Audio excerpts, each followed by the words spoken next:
where every word opens a new world. Welcome to the portal of stories. When the world still teetered between memory and oblivion, the gods spoke. They did so with words that were like the wind, with symbols that burned into the skin, with echoes that traveled beyond time and space. But as generations drifted from the sacred paths and temples were swallowed by weeds and silence, the voices grew weaker, until only whispers remained. This book is a journey through those echoes, through the cracks opened by remembrance and courage. It is a doorway connecting the present with the past that was never truly buried, and it invites us to listen with more than just our ears, with the skin, with the soul, with the deep heartbeat of the earth. Here you will find the heirs of the legacy, those who, unknowingly, carry in their blood the call of the ancient.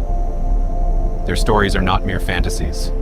They are songs woven from roots and stars, a reminder that some truths smolder beneath the surface, waiting to be recognized. This is not a tale to be read and forgotten. It is a calling, a warning, a revelation, because the gods have not fallen silent. They are merely waiting for someone to listen.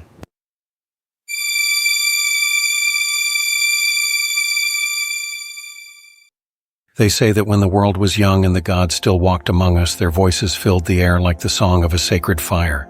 But over time, men forgot. The temples crumbled, the offerings ceased, and the gods fell silent, or so we believed.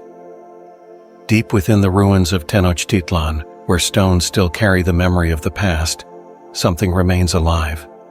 An ancient presence sleeping under layers of earth and silence.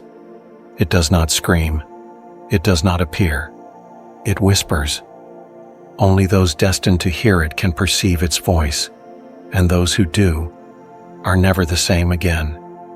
Because when the gods speak once more, they do not do it with words. They do it with destiny. The sun was setting behind the hills, painting the sky over Tenochtitlan a deep red, a small village anchored in both land and time. The dirt roads still remembered the footsteps of ancestors, and the houses kept legends like treasured relics. Very close by, the ruins of an Aztec temple slept, covered in weeds, bearing a dense ancient silence, as if waiting for something. The 5 friends had not returned to the village together since their childhood. Now, gathered around an improvised bonfire, the night seemed laden with more than just nostalgia.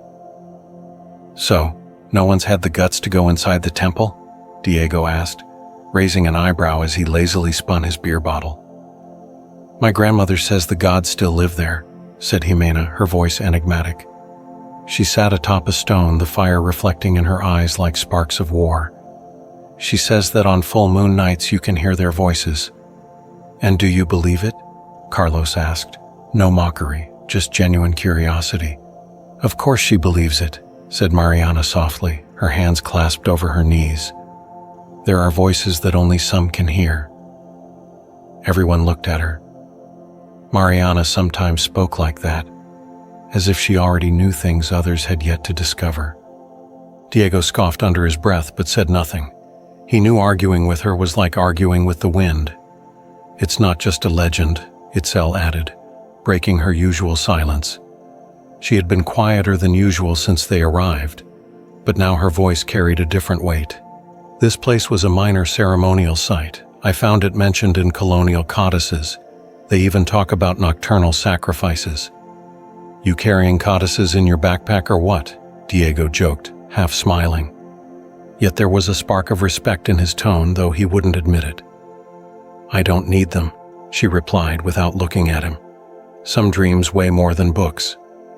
Carlos looked away. He too had dreamed. Of his brother, of the mountain, of distant songs and fire.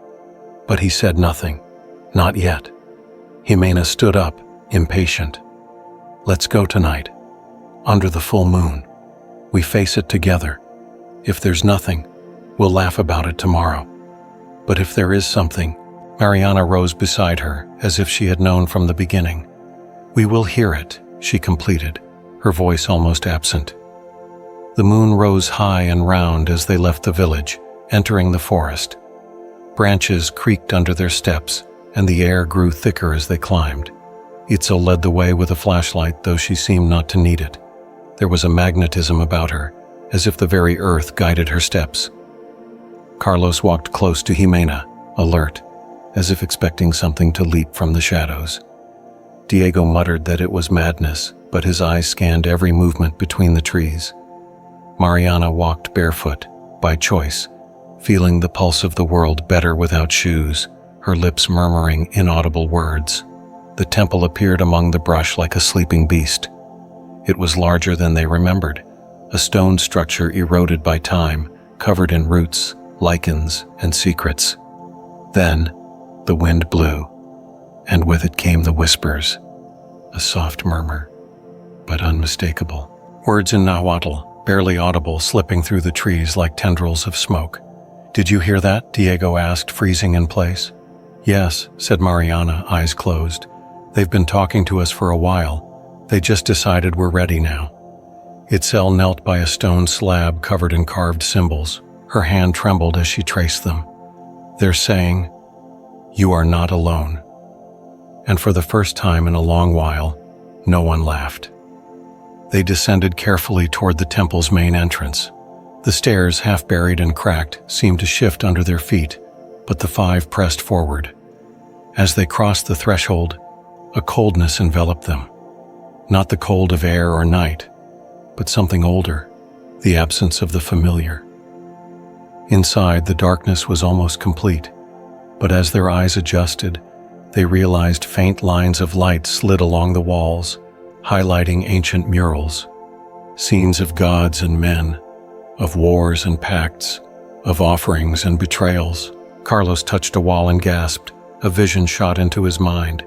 He saw an ancient warrior kneeling, a blade of obsidian pressed against his own chest, offering his blood not out of fear, but gratitude.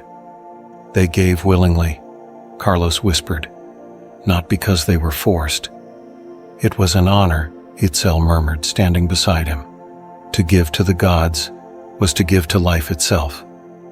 Jimena approached an altar in the center, a slab of stone where something glowed faintly, a circular depression carved into it. "The Quashikali," she said, "a vessel for offerings, a heart container." Mariana placed her hand over it, and her body stiffened. Her eyes rolled back for a second, and when she spoke, it was not entirely her voice. "You have forgotten us. You have buried your blood beneath stone and shame. But we remember. We call. We wait." The flames of their torches flickered violently. The whispers intensified, dozens, hundreds of voices overlapping, weaving an invisible net that enclosed the chamber. Diego staggered back, fear written across his face. "This isn't right. We need to leave." But the door behind them had disappeared. Or rather, it was no longer a door. It was just a solid, pulsing wall of stone. "There's no going back," Itzel said, her voice steady. The altar began to glow. A deep, reddish light, like a heartbeat waking after centuries of sleep.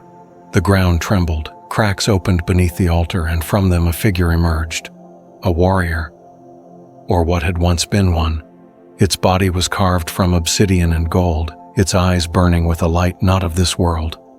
In one hand it carried a spear of jagged black stone, in the other a shield bearing the ancient symbol of Huitzilopochtli, the god of war and the sun. The Quashikali guardian had awakened, and it was looking directly at them. The guardian stepped forward. Each movement was slow but inevitable, like a mountain deciding to walk. The air grew heavier, thick with something ancient and sacred. The five friends stood frozen, unable to move, not from magic, but from the overwhelming weight of the moment. A voice, deeper than stone, spoke inside their minds. "Who dares awaken the sacred blood?" Jimena, took a step forward, despite the fear twisting her stomach. "We are the children of your children," she said, her voice shaking but clear. "We have come because we heard the call." The guardian's eyes blazed brighter. The murals on the walls seemed to ripple as if the past itself were awakening around them. One by one, visions seized them. Carlos saw a battlefield where humans fought shoulder to shoulder with gods, not as servants, but as allies.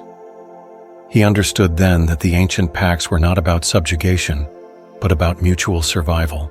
Itzel saw herself standing before a council of old priests and priestesses, offering not blood, but knowledge.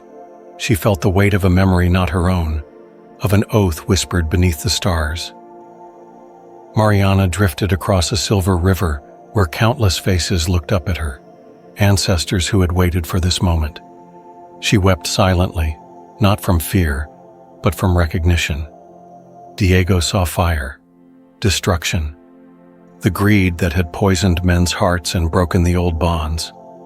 He realized that forgetting the gods had not made humanity free, it had made them lost. Jimena saw herself kneeling before a tree older than the temples, older than memory itself. Its branches touched the stars, its roots drank from the underworld. From its heart, a single flower bloomed, luminous, unbreakable. When the visions ended, they found themselves once more in the temple. But something within each of them had changed. The guardian lowered his spear. Its voice, now softer but no less vast, spoke. Not all blood is offered by the blade, not all loyalty is sworn by the sword. You carry the memory, you carry the flame. Rise, children of the forgotten. A beam of light shot up from the altar, piercing the ceiling and into the night sky. The temple shook, but it was not collapsing, it was breathing, alive once more. The entrance reappeared behind them. The way out was open. Itzel was the first to step forward, followed by Carlos and Jimena.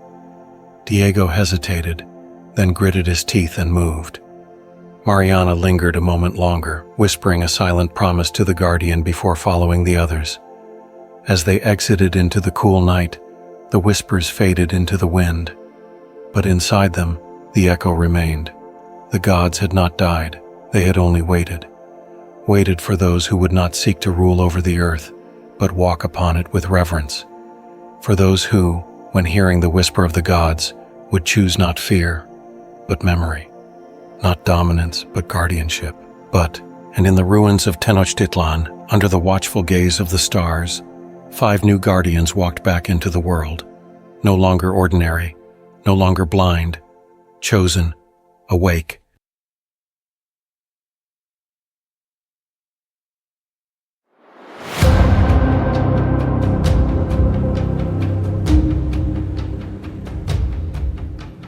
Thank you for listening. The journey has just begun. Until next time.